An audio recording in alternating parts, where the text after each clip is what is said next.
nzahora ndiwe mu bintu byose ngeze kugupfa.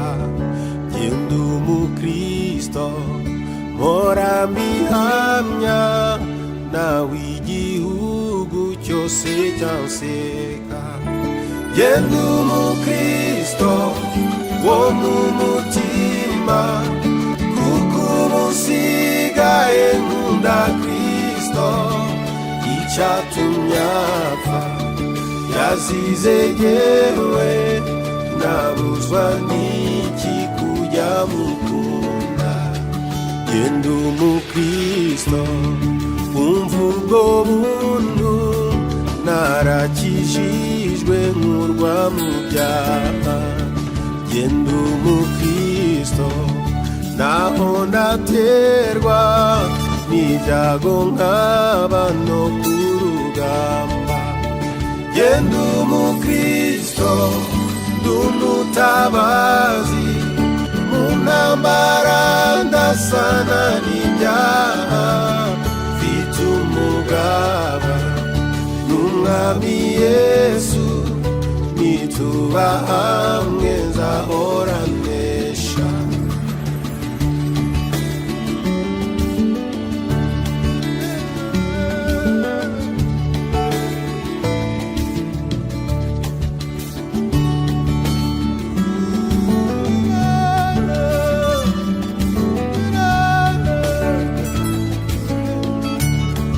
Genda umukristo ndi umwimukira, ndakomeje mu rugendo rwanjye.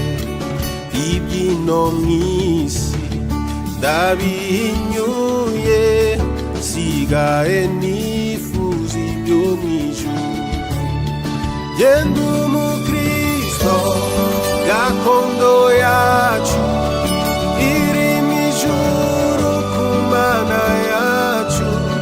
Nta nzaribaye nta n'imiruho, abaho bose baguwe neza. Genda umukristo gakondo yacu iri mw'ijuru ku Mana yacu. Nta nzaribaye nta n'imiruho, abaho bose baguwe neza. Genda umukristo icyo ni ikintu gihumuriza umutima wanjye, kinyibagiza n'ibyago byose, nkumva nduhuwe n'umwami Yesu. Genda umukristo uko ndi kose, maze nintumirwa ngiye gupfa. Nzagira ibyishimo bitavugwa, nzabona ihirwe ngiye mw'ijuru. Genda umukristo uko ndi kose, maze nintumirwa ngiye gupfa.